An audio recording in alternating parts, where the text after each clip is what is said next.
লখনৌতে আমরা প্রোটেস্ট দেখলাম কেতান, যে প্রোটেস্টের ছবি দাঁড়িয়ে খুব সুস্পষ্ট প্রশ্নের জায়গা, কারণ আজ তো অবশ্যই প্রশ্ন দেশের আবেগ এবং সম্মান এবং সেই নিহত 26টি পরিবারের আবেগ এবং সম্মান জড়িয়ে রয়েছে। বয়কটের ডাক বাই ম্যাচ না হলেই ভালো হতো, এটা বলছেন আম পাবলিক সাধারণ মানুষ।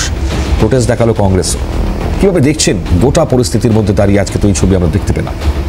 বিষয়টা হচ্ছে যে আজকে এই জিনিসটা খুব স্পষ্ট হয়ে গেল দেশের কাছে যে এই যে বিজেপি সরকারটা যে বিজেপি পরিচালনা করছে, তারা রাষ্ট্রবাদকে দিয়ে মার্কেটিং করতে পারে, তারা রাষ্ট্রবাদকে দিয়ে একটা আবেগ তৈরি করে সেটাকে ভোটে ফয়দা নেওয়ার একটা রাজনীতি তারা বরাবর করে এসছে।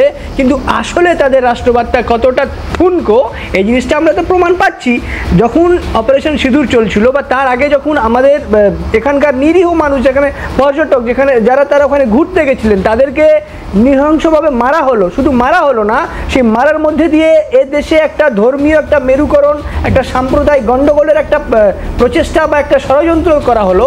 তার বিরুদ্ধে আমাদের সেনাবাহিনীরা প্রাণের পরোয়া না করে, যেটা তারা বরাবরই করে থাকেন, কোনোদিন করেন না পরোয়া, তারা প্রাণের পরোয়া না গিয়ে সেখানে তাদেরকে মানে প্রতিক্রিয়া দিতে গিয়ে তাদের উত্তর দিতে গিয়ে একটা অপারেশন সিঁদুর চললো। তখন সরকার বলছিল, সেই অপারেশন সিঁদুর চলাকালীন সরকার এপক্ষ ওপক্ষ সবাই একসাথে মিলেমিশে একটা পক্ষ হয়ে গেছিলো, সেটা হয়েছিল ভারত পক্ষ।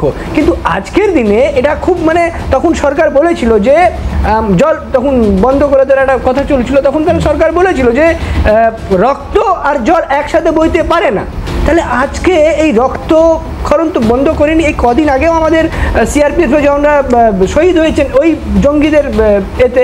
বিষয়টা হচ্ছে যে আজকে পাকিস্তান যখন আমাদের অপারেশন সিঁদুর চলছিল, তখন আমাদের সৈন্যবাহিনীরা লড়ছিল সেখানে প্রাণের মানে বাজি লাগিয়ে, তখন সেখানকার এই প্লেয়াররা যে পাকিস্তান যার প্লেয়ারের সাথে আমাদের খেলা হবে কিছু মুহূর্তের মধ্যে, দুর্ভাগ্যজনক তারা নানা রকম ভারত বিরোধী নানা রকম পোস্ট করছিলেন, স্ট্যাটাস দিচ্ছিলেন।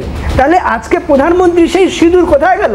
প্রধানমন্ত্রী তো নাটকীয়ভাবে বলেছিলেন না যে আমাদের রক্ত মানে আমাদের শিরায় রক্ত নেই, সিঁদুর বইছে। তাহলে সেটা কি এখন তো বোঝা যাচ্ছে যে সেটা জল, একেবারে ঠান্ডা জল। যদি সেটা জল না হয়, যদি রক্ত থাকতো, তাহলে এই দিন আমাদেরকে দেখতে হতো না।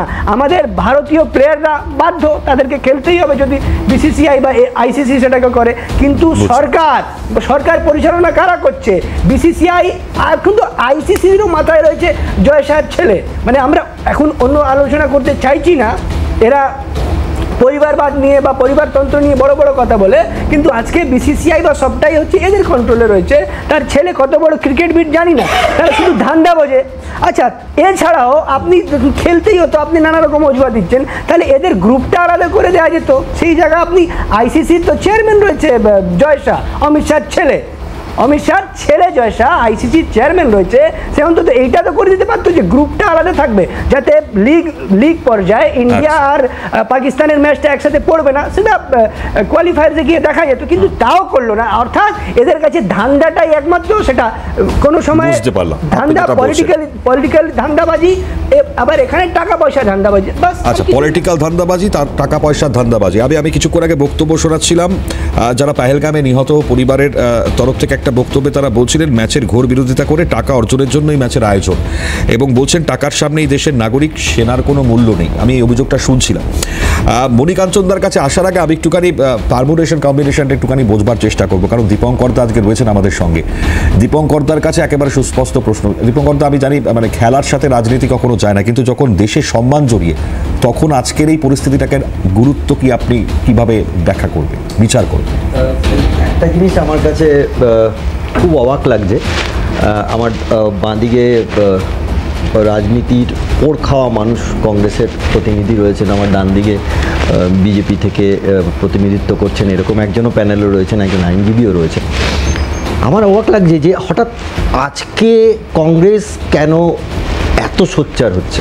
আচ্ছা, আজকে তো ঠিক হয়নি যে সকালবেলা যে আজকে ম্যাচটা হবে, ম্যাচটা তো অনেক আগে ঠিক হয়ে গেছিলো। তার মধ্যে আমরা কিন্তু একটা পার্লামেন্ট সেশনও কাটিয়েছি, সেখানে তো কেউ কিছু বললেন না।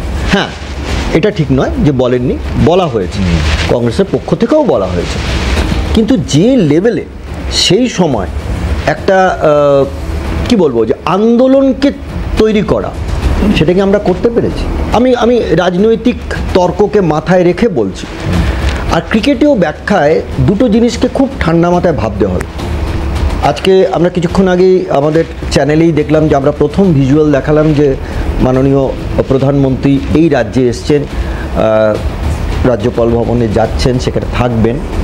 আমার দৃঢ় বিশ্বাস তিনিও ম্যাচটা দেখবেন। এবং আমার কাছে যে চাহিদাটা মানে আমার নিজের ভেতরে, সেটা হচ্ছে হোক না ভারত পাকিস্তান ম্যাচ।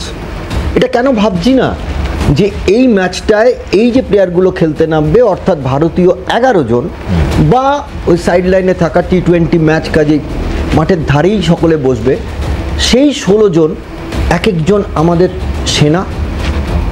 তারাও জানে পহেলগাঁও কি হয়েছিল, তারাও জানে এই সুযোগ ডে ওয়ানের এই ম্যাচ অর্থাৎ টুর্নামেন্টের প্রথম ম্যাচ ভারতের কাছে পাকিস্তান মুখোমুখি হচ্ছে।